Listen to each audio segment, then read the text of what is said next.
जब सुंदरता राज्य के लिए खतरा बन जाए तो वह चांदनी नहीं बल्कि एक तूफान का आगाज बन जाती है। यह कहानी उस पल की है जब सुंदरता ने राज्य को बचाने के लिए अपना रूप त्याग दिया और एक नन्हा हिरण शेरनी बनकर गरजा। जब सुंदरता खतरा बनी तो मालिनी ने साबित कर दिया कि असली शक्ति चेहरे में नहीं बल्कि दिल और हौसले में बसती है।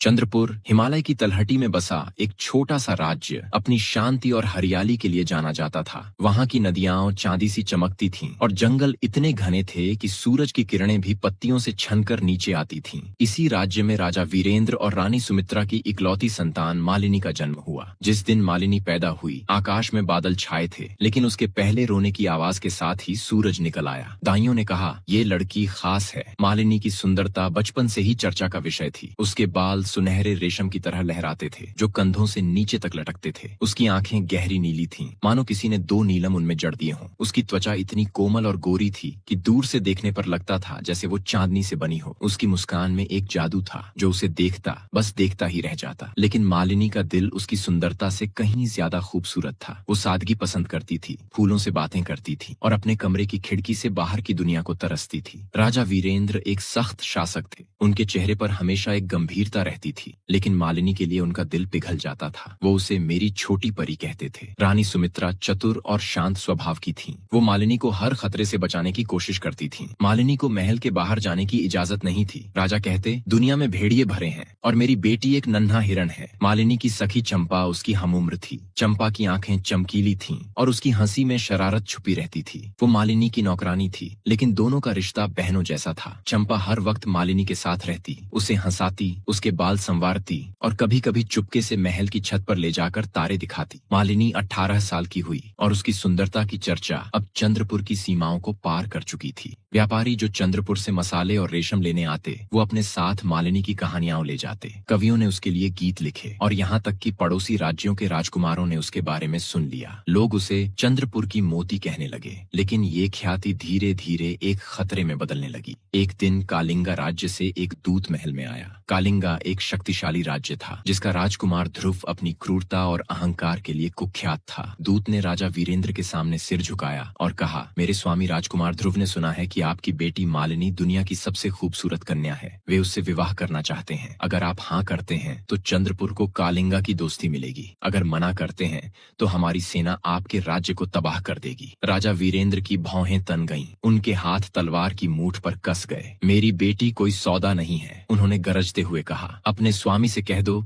कि चंद्रपुर अपनी बेटी की कीमत जानता है। दूत चुपचाप चला गया, लेकिन उसकी आंखों में एक चालाकी थी जो राजा से छुपी नहीं। मालिनी उस वक्त अपने कमरे में थी, लेकिन उसने दरवाजे के पीछे से सब सुन लिया। उसका दिल धक धक करने लगा। उसने अपनी माँ के पास जाकर कहा, माँ, क्या मेरी वजह से ये राज्य खतरे में पड़ जाएगा? क्या मेरी सुंदरता सचमुच अभिशाप है? रानी सुमित्रा ने उसे गले लगाया और कहा, नहीं बेटी, ये तुम्हारी गलती नहीं, ये दुनिया का लालच है, लेकिन हमें सावधान रहना होगा। कालिंगा में ध्रुव अपने सिंहासन पर बैठा था। उसका चेहरा सख्त था, आंखें आग की तरह जल रही थीं। जब दूत ने वीरेंद्र का जवाब सुनाया तो ध्रुव ने मेज पर मुक्का मारकर कहा, मालिनी मेरी होगी। अगर वो मुझे नहीं मिलेगी तो किसी और को भी नहीं मिलेगी। उसने अपने सबसे चालाक जासूस रघु को बुलाया। रघु एक दुबला पतला आदमी था जिसकी आंखें सांप की तरह तेज थीं। ध्रुव ने कहा, चंद्रपुर जाओ, मालिनी को देखो, मुझे उसकी हर बात बताओ। रघु ने एक व्यापारी का भेष बनाया और चंद्रपुर पहुंचा। उसने महल के आसपास घूमना शुरू किया। एक दिन जब मालिनी अपनी खिड़की पर खड़ी थी, रघु ने दूर से उसकी तस्वीर खींच ली। वो तस्वीर ध्रुव के पास पहुंची। ध्रुव ने उसे देखा और उसका मन पागल हो गया। उसने कहा, ये लड़की मेरे महल की शोभा बनेगी, इसे अगवा करो। इधर मालिनी को महल की ऊंची दीवारें अब जेल की तरह लगने लगी थीं। एक रात वो चंपा के साथ छत पर बैठी थी। आसमान तारों से भरा था। मालिनी ने उदास स्वर में कहा, चंपा, क्या मैं कभी आजाद हो पाऊंगी? लोग मेरे चेहरे को देखते हैं, मेरे दिल को नहीं। चंपा ने हंसकर कहा, राजकुमारी, आपकी सुंदरता आपकी ताकत है, बस इसे सही वक्त पर इस्तेमाल करना सीख लो। मालिनी मुस्कुराई, लेकिन उसका दिल भारी था। महल का पहरेदार केशव मालिनी का बचपन का दोस्त था। वो एक साधारण सैनिक का बेटा था, लेकिन उसकी वफादारी और हिम्मत उसे खास बनाती थी। उसके काले बाल हवा में लहराते थे और उसकी आंखों में एक ईमानदारी थी। वो चुपके से मालिनी से प्यार करता था, लेकिन कभी कहने की हिम्मत नहीं हुई।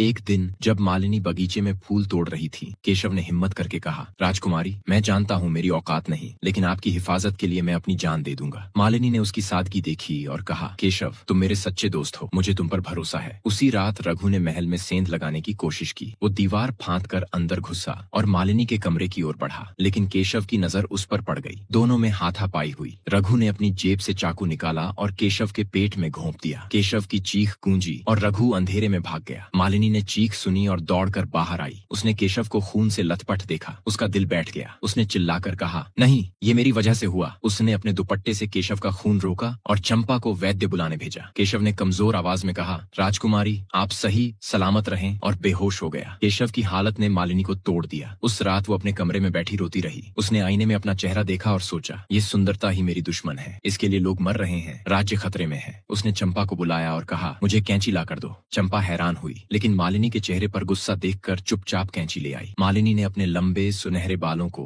कैंची से काटना शुरू किया। एक एक लट जमीन पर गिरती गई। चंपा ने रोते हुए कहा, ये आप क्या कर रही हैं राजकुमारी? मालिनी ने जवाब दिया, अगर दुनिया सिर्फ मेरा चेहरा चाहती है तो मैं उसे वो चेहरा नहीं दूंगी। फिर उसने चूल्हे की राख उठाई और अपने चेहरे पर मल ली। उसका गोरा चेहरा काला पड़ गया। सुबह जब राजा और रानी ने उसे देखा, वे स्तब्ध रह गए। राजा ने गुस्से में कहा, ये क्या पागलपन है मालिनी? लेकिन मालिनी ने शांत स्वर में कहा, पिताजी, अब मुझे आजादी चाहिए। मैं इस चेहरे के पीछे की मालिनी को जीना चाहती हूँ। मेरी सुंदरता ने बहुत नुकसान किया। ध्रुव को जब पता चला कि उसका जासूस पकड़ा गया, उसने गुस्से में अपनी सेना तैयार की। उसने कहा, अब चंद्रपुर को सबक सिखाने का वक्त आ गया है। कालिंगा की विशाल सेना चंद्रपुर की ओर बढ़ी। राजा वीरेंद्र ने अपनी छोटी सी सेना को तैयार किया, लेकिन सब जानते थे कि जीत मुश्किल थी। मालिनी ने हार नहीं मानी। उसने चंपा और कुछ सैनिकों के साथ मिलकर एक योजना बनाई। उसने रघु को, जो अब कैद में था, डराकर ध्रुव के शिविर का नक्शा उगलवाया। फिर उसने अपने पिता से कहा, हमें ताकत से नहीं, चाल से लड़ना होगा। उसने एक जाल बिछाने की रणनीति बताई। दुश्मन को नदी के पास लाना, जहाँ चंद्रपुर की सेना छिप सकती थी। रात के अंधेरे में मालिनी ने सैनिक का भेष बनाया। उसके कटे बाल और काला चेहरा उसे पहचानने से बचाते थे। वो खुद सेना के साथ निकली। जब ध्रुव का शिविर नजदीक आया, चंद्रपुर की सेना ने हमला बोल दिया। मालिनी ने ध्रुव को अपने सामने देखा। उसने तलवार उठाई और कहा, तुम्हें मेरी सुंदरता चाहिए थी, अब मेरी ताकत देखो। ध्रुव हक्का बक्का रह गया। उसकी सेना तितर बितर हो गई और उसे बंदी बना लिया गया। ध्रुव की हार के बाद चंद्रपुर में शांति लौटी। मालिनी ने अपने कटे बालों और सादे चेहरे के साथ लोगों के सामने आने का फैसला किया। उसकी बहादुरी की कहानियां फैल गईं। लोग अब उसे चंद्रपुर की मोती नहीं, चंद्रपुर की शेरनी कहने लगे। केशव ठीक हो गया और मालिनी का सबसे करीबी दोस्त बना।